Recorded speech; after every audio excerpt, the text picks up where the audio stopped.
So I'm gonna record this for the folks that that can't make it this time. So it is 7 o'clock.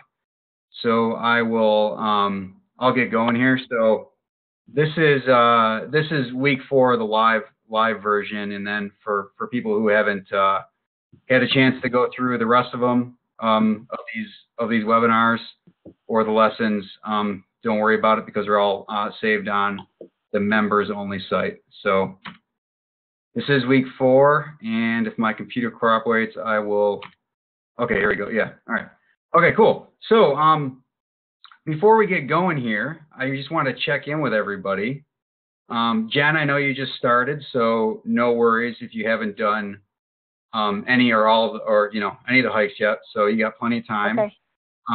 Okay. But how did have you guys been following along with the Angie and Charlene? Have you guys been keeping up with the hikes? And how have they been? I have done just a couple little small ones. So Catherine and I are going out this weekend to do Saturday and Sunday, actually. So I'm really excited about that. But, I had to go out of town for an emergency, and that was. Sorry to hear about that. Sorry to hear about that. I was already a week behind, but yeah, I'm excited. So, but what I've done so far, I just love it, and I'm excited. Awesome. Okay. And I've done the last 4. The only ones I missed was that first week, but I actually was doing other hiking out in Telluride and Uri and stuff. So. Yeah, cool. That's great. Yeah, and I saw your pictures. So good job getting up Mount Royal and Estes Cone. They're definitely not super easy, but I'm glad they challenged you a little bit. Yeah. So, yeah. Okay. And then Jen and Angie, don't worry about skipping ahead.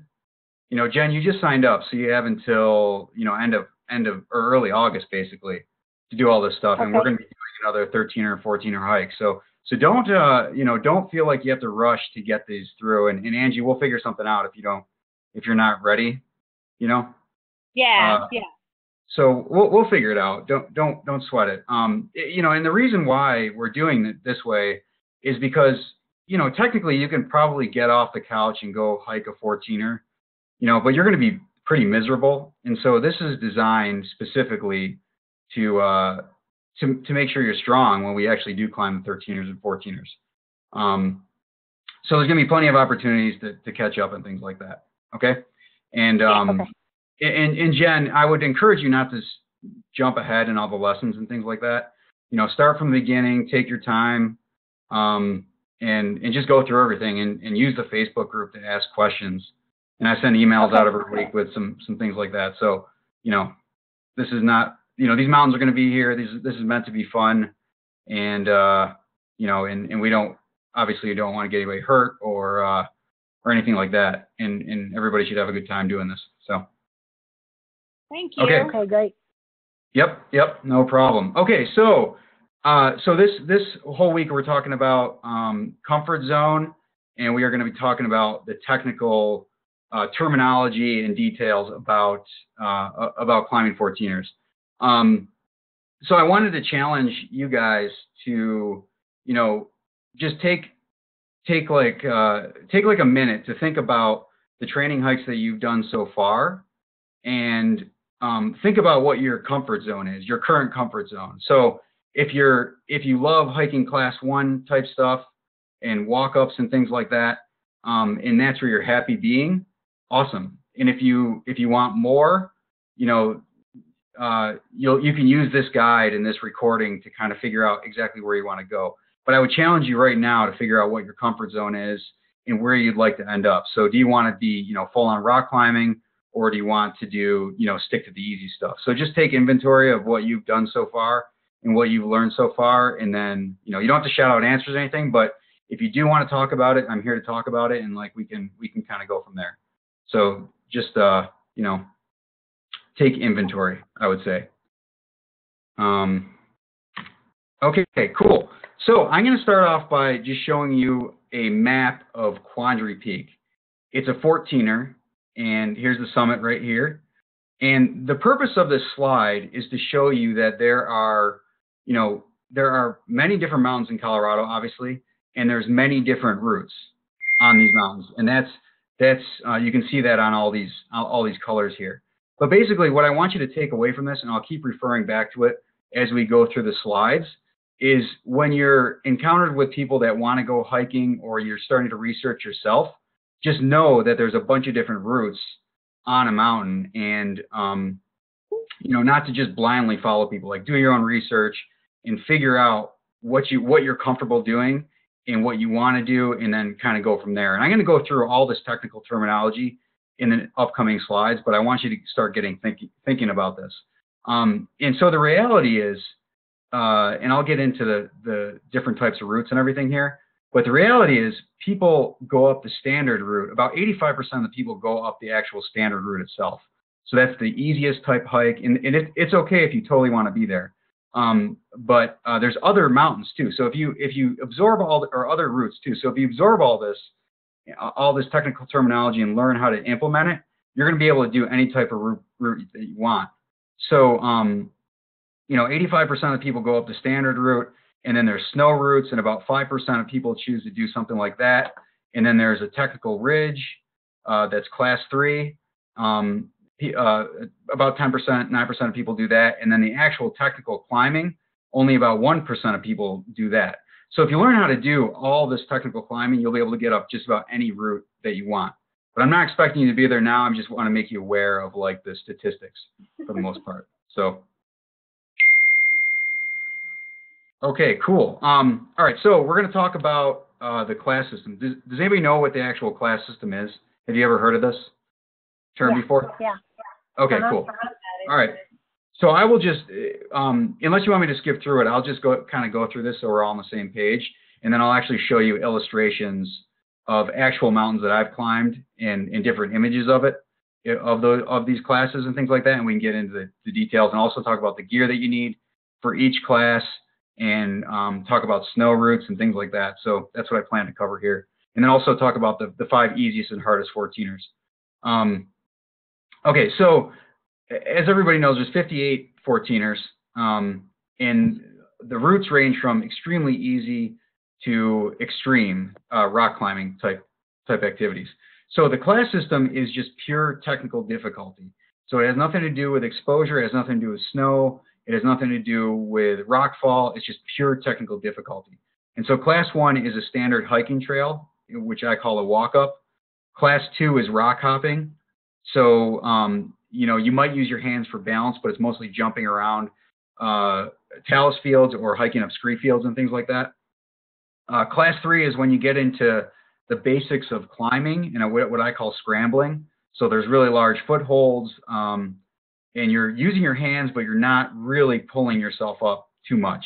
It's more of a balance type thing. And then class 4 is when you use basic climbing moves, and you'll hear me talk about things like a mantle or jugs, which just means a huge hold. And you're actually getting into technical rock climbing. And then class 5 is when you typically use ropes and climbing gear and harnesses and things like that. And then the exposure is the actual amount of air underneath you and the severity of the fall. So I'll show some pictures of that and some specific examples of that on 14ers. And then rock, is it loose or is it solid? Is there snow, and what's the steepness of snow? And all of this stuff is captured on the 14er spreadsheet that I put together. So you can quickly reference that. But basically, if you learn all of these skills, you can have complete freedom in the mountains. Okay, so I guess before I get into the technical, I just want to make sure everybody understands what the difference is between talus and scree. So talus, for those of you who don't know, and this picture on the left is taken at Longs. Has anybody been up to Longs Peak yet or no? On the hiking trail? Okay, cool. All right, well, this is called the Boulder Field. Oh, sorry, go ahead. Is that the one that we do the trail by it? By Longs Peak? Yeah, so Twin Sisters Peak is actually right across from Longs Peak. Yeah, so you get a really good view of it. The Estes, I forget what it's called. Estes Park? Yeah, so it's Estes Cone, that's what it was. Yep, yeah, Estes Cone, Twin Sisters Peaks. Yeah, you're going to be able to see Longs Peak. So basically, this is called the Boulder Field, and this is called the Keyhole, and hence the Keyhole route. So just to make sure you understand what talus is, they're basically blocks larger than a basketball and smaller than a house. So, and they form, semi-stable path for hopping around. And they're generally lower angle and on flat ground. And this is called what's called a talus field. And actually, I actually really enjoy going through talus fields. They're a lot of fun for me, and they take a lot of practice and a lot of balance. But this is the general. When you hear people talk about talus, this is what you're going to see on a lot of the 14ers. So you have to. It takes a lot of practice to get through it. But once you know how to move through it and get your balance and test all the rocks, you're going to be moving very efficient through it. But I want to make you aware that whenever we talk about talus, or whenever one of your friends says, hey, let's go hike up this 14er and there's talus, like, you should understand what this is. And if they're big talus fields, when you first start out, it's going to take you a long time initially to get through it. And there's no actual marked path, so they're marked by cairns. And so cairns are just, piles of rocks that you follow through the field. And then the best way to do it is kind of like, when you come to a talus field, spy what you think might be the best line, and sometimes it's pretty apparent, other times it's not, and just keep your knees pretty bent to absorb the shock, so your knees aren't like stiff. And then you try to step in the middle of the rock, and then just know that some of these will shift. So you're going to see this on Long's Peak, you're going to see this on Mount Massive, and a lot of the other 14ers you're going to be crossing talus. And I personally think it's a lot of fun. On the other hand, scree is horrible. It's an awful experience. Yeah. But it's a necessity for hiking up a lot of these mountains. Like, you'll have to climb up scree slopes on occasions. Like if you do Mount Columbia, for example, or you do Democrat, Lincoln, and Bross, there's these scree fields that are not so pleasant. And just so be aware of those. So, talus is huge blocks that are somewhat stable. Scree, are basically, they range from ball bearing size to basketball. So when you have a mix of them, like on the left-hand side here, like it can be fairly dangerous if you get yourself into a situation where you're not used to this type of hiking. Like, if you're not using your poles correctly, if you're not walking correctly, you can definitely fall. And with scree slopes, they're typically found on steeper angle slopes, and they're always mixed with like rock bands and water and plants and things like that. So they can be fairly miserable. So just understand the type of terrain that you're getting on, and recognize what a scree field is compared to a talus slope. Because like if you look on this right picture here, if you look at it from afar, you might be like, oh, I can just kind of scramble up there, no problem. Well, this is all scree, and so you're going to get yourself into some trouble. So, but luckily, like when you first start hiking, when you first start out and you start doing this easier 14ers, and I'll show you the list of these later, like you typically don't have to deal with too much of this stuff. So just want to make you aware of that. Is there any questions about scree or talus or? No, I think it's just good for the other girls to know that scree is like you put one step in and you slide back too. Yeah, it's pretty bad. I did it up Mount Princeton, and I actually should have had a helmet on because there was rocks flying everywhere. It was bad. Yeah, and I know exactly what you did, because you didn't go right to the ridge. You tried to hike up probably almost the center of it. Yeah. I've actually been there. Yeah. Yep. So. That's why I'm here. Almost died. Yep. All right, cool. Okay, cool. So I won't go through this in a ton of detail, but I just want to show you. So this is actually taken below Mount Eolus, 14er down in the San Juans. But basically, this is just to illustrate just a regular hiking path. So there's really no scree, there's no talus. Really, your only hazard are electrical storms when you're looking at Class 1 type stuff. And that includes most of the Front Range trails in Golden, for example, and Bill Couch Mountain, and then also Huron, the East Slope. So that is Class 1. And then the gear needs, so I'm going to go through the class and then the gear needs, and then I'm going to be pointing out the differences between them.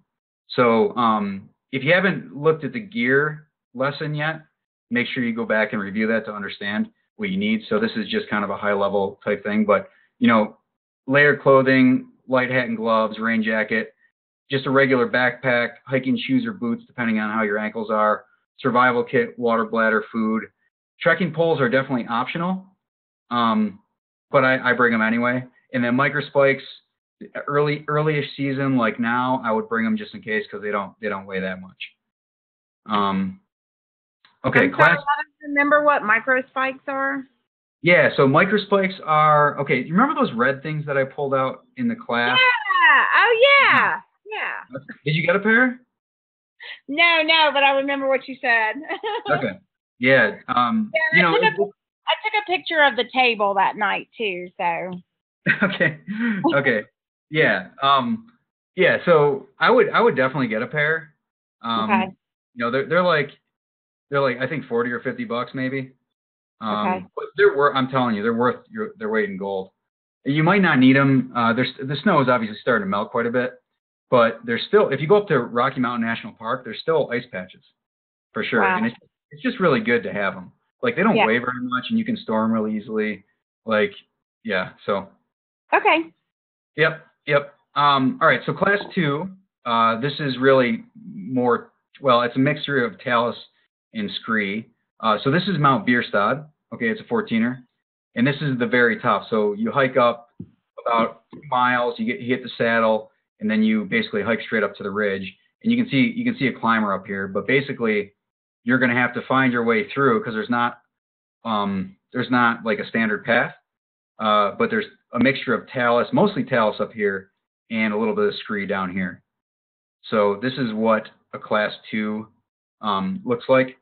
And, the biggest hazards are, basically falling and electrical storms. And then a good example of this, of one of the hikes that I put together was Estes Cone. That's I would consider class 2. And then Bierstadt. Okay, so the only difference here is I would say for gear, I would say that trekking poles for me are mandatory because I don't know how many times I've almost fallen and saved myself because of trekking poles. I found it makes a big difference.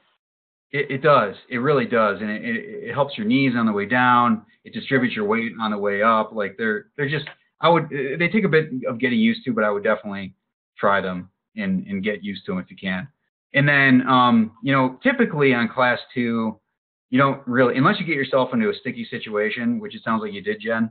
For class 2, you really shouldn't need you shouldn't need a helmet, but if you're more comfortable having a helmet, like by all means grab one for sure. So okay, so this is me on the front side. Oh my God. Of Kit Carson. So okay. Yeah. Oh my God. So pictures are always, they're always a little deceiving. This is actually very easy climbing, but yeah, you're right. You're right. Turn sideways. Yeah, you don't want to get. This is exactly why I'm doing this, because you don't want to get into, like, you might say now you can at least ask the questions if your friends want to go on and do a hike. You can say, hey, is this class 2 or is this class 3? Because there's obviously a difference, right? So yeah, I mean, class 3 is what we call scrambling. And what you don't see here, the picture's taken a little, it's taken several meters away, but there are really big handholds on here, and I'm completely 100% comfortable on this rock. But that takes some getting used to, right? So, I know you're looking at this picture and you're like, whoa, this is crazy. But if you start with class 1 stuff and then go to class 2 and then try some class 3, if that's where you want to go, then you're going to be able to do that as well. Okay, so so you're definitely going to encounter scree and talus. Okay, you're going to be using your hands and feet for pulling up and balance. There's going to be some exposure. Like if I were to fall here, it wouldn't be that great. I would survive, but it wouldn't be that great. And there's going to be rock falls. So my buddy up here is taking the picture, and I'm below him climbing up, obviously. So you got to be careful of rocks falling down on you. Okay. And if you're climbing above, you have to worry about kicking rocks down on you. So there's obviously a big jump between class 2 and class 3, right? Does that happen a lot as far as rocks coming down? Yes, it Yes. does. Yes. Absolutely Water does. bottles. Yep. Yeah, I think Water I told bottles you. too fall. Yeah, I was on actually Long's Peak, and somebody dropped a water bottle. It almost hit my buddy. So. Yeah, I had a water bottle hit me in the head. Oh, geez. So, yeah. Okay. So yeah, definitely things fall. And the key to all this is, I keep like preaching about this, but getting up early and you can avoid a lot of rockfall. So you'll be above other climbers, and that doesn't mean you're careless. That just means that the danger is less for you.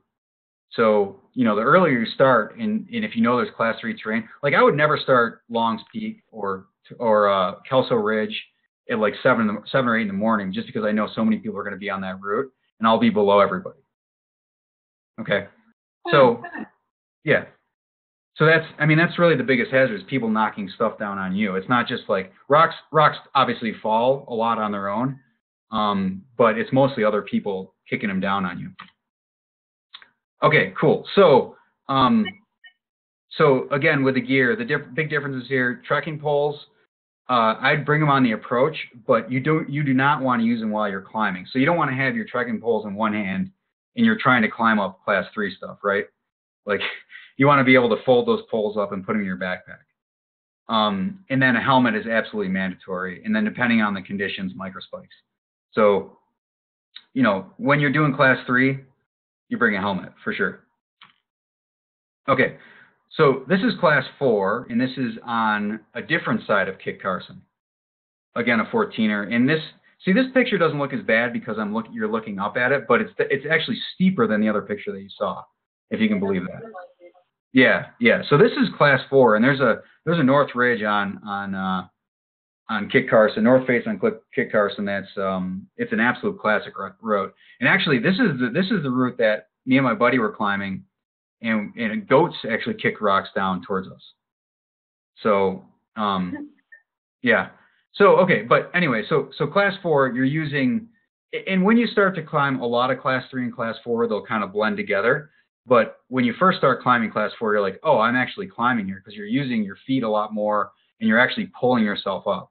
So you're going to get likely exposure. You're going to get a lot of rock fall potential. And then a fall is, you cannot fall on class 4 stuff, because it would be fatal in most circumstances.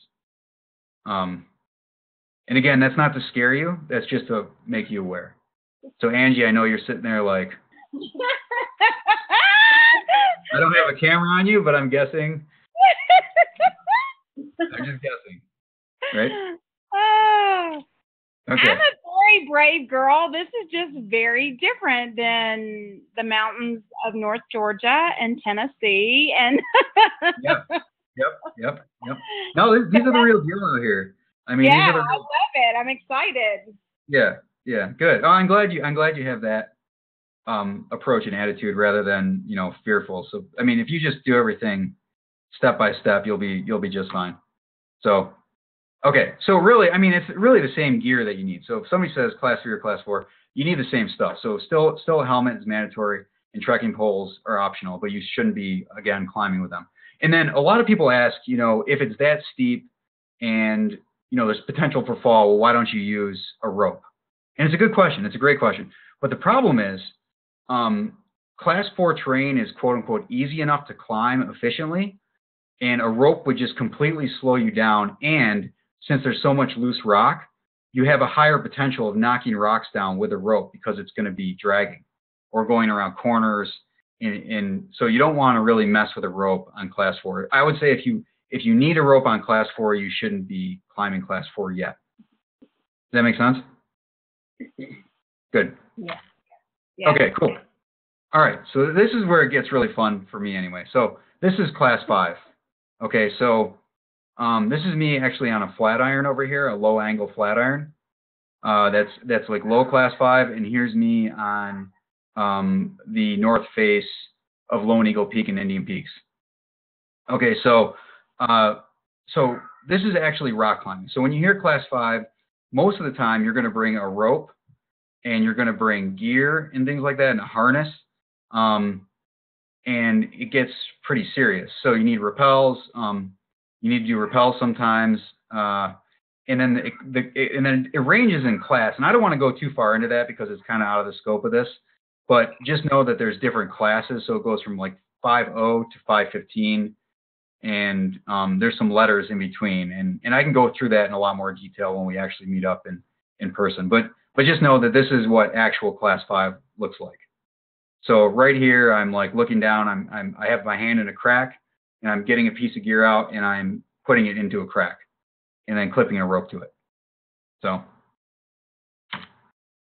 okay, cool. So, the biggest difference is here, you're gonna need a bigger backpack because you have a lot more stuff. Again, trekking poles for approach only. Helmet mandatory, rope harness, climate protection mandatory. All right. Is there any questions on the actual classes then? Does everybody understand that? Or is this pretty basic? Okay. Okay, cool. All right, so now let's talk about exposure. So even though exposure is associated with class 3 or class 4, the degree of exposure is not. So it's kind of a sticky subject, but I will tell you that get information before you go in class 3 or class 4. And if you're afraid of heights or you're not sure about heights, you're worried about ledges and things like that, ask whoever you're going with what the exposure is like, and they'll give you a little bit more information on it. Or ask me, So basically, this is what's called the knife edge on Capitol Peak. Have you guys heard of Capitol Peak? Yes. Okay. So this is probably the most dangerous part of any 14er on the standard route. This is called the knife edge, and it's class 4, and it's angled on both sides. And if you were to fall here, there's 1,000 feet of air below you. So you got to be really sure of yourself when you're climbing, and you have to also make sure that you're not. If you can climb up it, you can climb. You have to be able to climb down it as well. So not only do you have to cross this ridge, but you have to cross it again on the way back. So. But if you do end up in that situation and you're not sure of yourself, turn around. And then if you do want to cross it, keep calm, breathe, stay super focused on hand and foot placements, and you'll be okay eventually. Man, that's beautiful. What's that? I said, that's beautiful. I love it. Yeah, it's cool. Yeah, it's a lot of fun. Okay. And then and I have a story about this. One of the most dangerous parts of hiking 14ers, especially now, is traversing snow. Okay, so this is actually on Mount Antero, which is a 14er in the Salwatch Range. Okay, and what happens is there's dirt roads or there's paths. And Jen, you might have saw this when you climbed Mount Princeton. But if there's a road or there's like a path and it's been snowing or it's early season, you're going to get the snow that builds up on the rocks and then actually angles down and covers the actual trail. Okay, does that make sense? So that actually forces you to cross the trail on snow. Okay, and what can happen? And this happened to my friend when I was hiking with her. We were on Mount Antero, and this is a different time, but I crossed the slope no problem without even really thinking about it because I had trekking poles with me. She did not, and she actually ended up sliding down several hundred feet because the snow was still hard and it was still cold, and she didn't have microspikes, and she didn't have an ice axe, she didn't have trekking poles, and she slid down, and she was okay, but she was definitely injured and did not complete the hike, but it could have killed her for sure. So that was one of the scariest things I've ever witnessed. So I want to make you aware of that. So, don't haphazardly cross these snowfields. If you see this and you don't have equipment, turn around. Come back when it's warmer. It's no big deal. So that if you're going to take anything away from this whole thing, like snowfields like this are probably the most dangerous thing that you'll end up encountering because you're not expecting to encounter this, and it's on the standard trail. Okay. Yes. Good. Okay, cool. And then for people who actually want to seek out snow slopes and couloirs, So couloirs, they're basically a snow field that gets trapped within like a crevice of the mountain. Okay, so when you hear about couloir climbing, skiing couloirs, that's exactly what this is. So this is actually on Mount of the Holy Cross, where we're skiing, we're summiting and then skiing down. Okay, and we're seeking this out intentionally. We didn't accidentally get on here. Okay, so the slope varies from 20 to 60 degrees typically, and that's easy to very steep. So if anybody skis, okay, black diamonds, if you're skiing, are typically 33-degree slopes or so. So if you can imagine climbing up one of those, but even steeper, that's what couloir climbing is like. Okay, and then obviously has the highest potential for avalanches, and then you'll need Avi gear and everything else, basically. So, okay, does anybody want to do this next week? Or? No? I'll let you know when my trekking poles come in. I'll let you know in a couple of years. Yeah, right. Whatever. You'll be out there in 6 or 12 months. Okay, so I'm going to flip back to the first slide real quick because I think it's important that we go back over this. Okay, so, based on all that information, right, like Quandary is a good peak because it's got all of these different types of climbing, right? So it sounds like, right now, this is class 1, the standard route. It sounds like everybody is pretty confident going up there, right? Because it's just a walk up, right? But the rest of these, class 3, maybe not yet. Snow, probably not.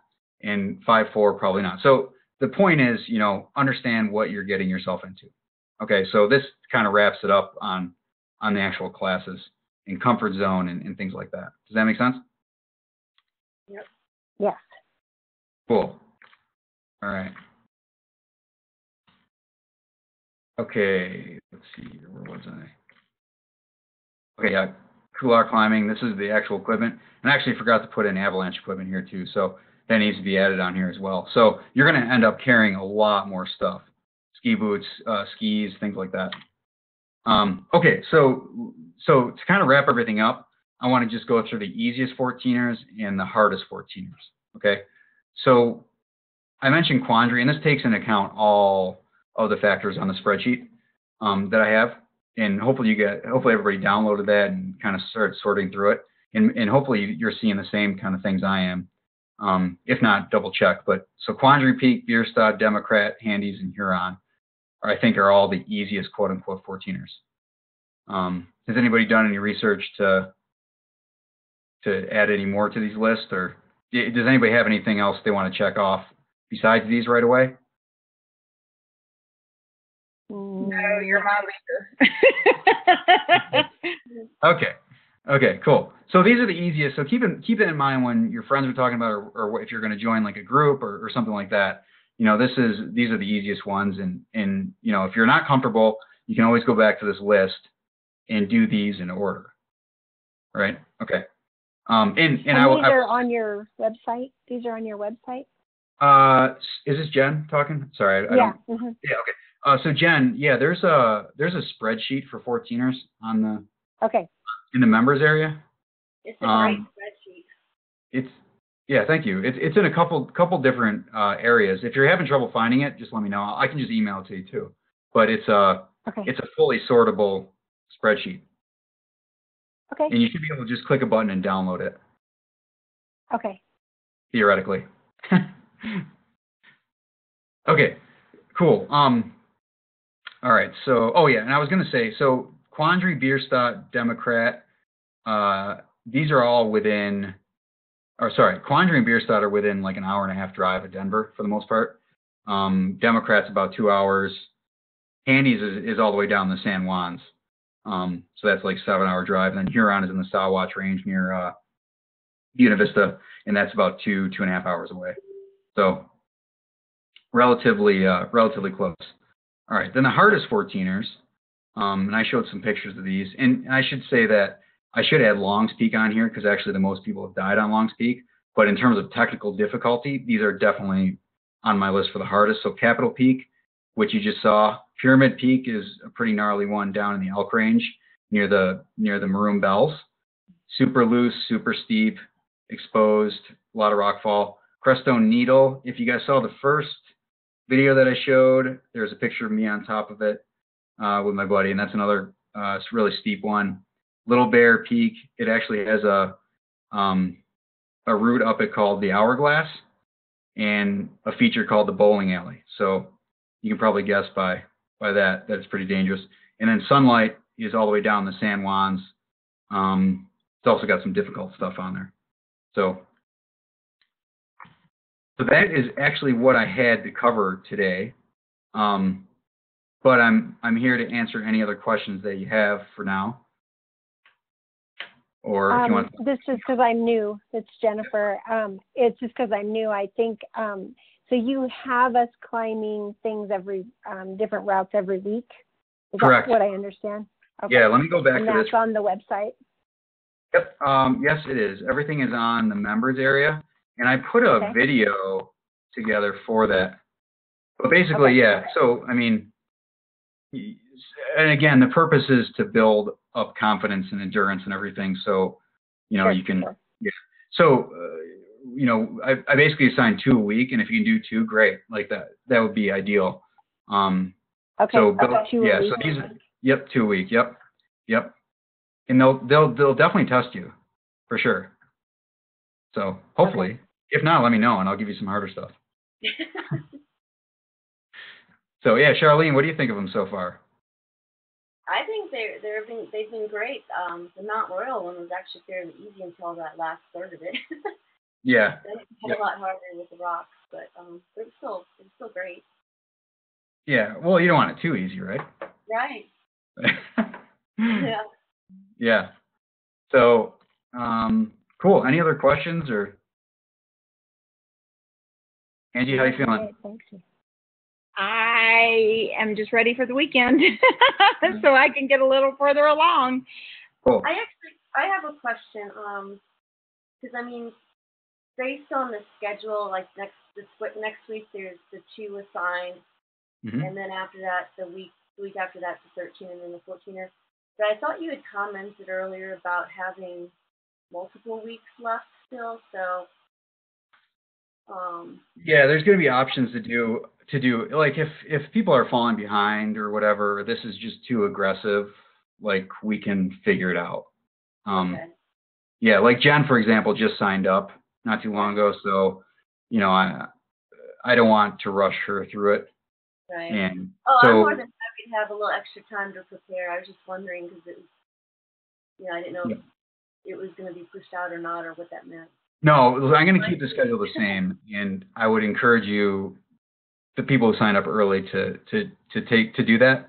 And then there's a couple people who sign up later in Jen's group that I'm just trying to keep the group sizes small too. You know, it's not always easy to hike with a bunch of people. So, but we can talk about that. Like if people aren't ready, we'll work it out. What's the 14er that you signed up for July 15th? So I was thinking about actually doing Quandary, like we talked about on this, because I think there's a lot of good, like we can talk about a lot of different things on that mountain. It's got a lot of different features, and it's easy enough where we can take our time on it. Cool. What level is it? It's class 5. Fun. No. It's not. It's the easiest one. So everybody needs to buy ropes tomorrow. Get a rope. Yeah, no, it's very doable. You'll be fine. Do I have to do all of this, Jennifer? Do I have to do all of the hikes in order to go on the 15th? Because I've climbed a few 14ers already. No, you don't. I just want to give you enough time. Yep. Okay, cool. Yep. So. Okay. Cool. Well, that's all I had. Do you anybody have anything else? I'm good. No. I'm good for now. Awesome. I think I'm good. All right. Well, I will. I'll add some more stuff I have some more videos and things like that I want to put up there on the members area, and I'll put this on the recording as well on there so everybody can reference it. All right. And then, thank you very much. No problem. And then next week what is next Wednesday's date? So yeah, I'll talk about exactly how to plan for a 14er. So we'll probably use Quandary again as a case study, but I'll take you through everything from A to Z, basically planning and what I do, going through weather and everything else. So. Okay. All right. Sounds great. Thank you very much for your time. Awesome. Thank you all. Thank you. Thank you. See ya. Bye-bye.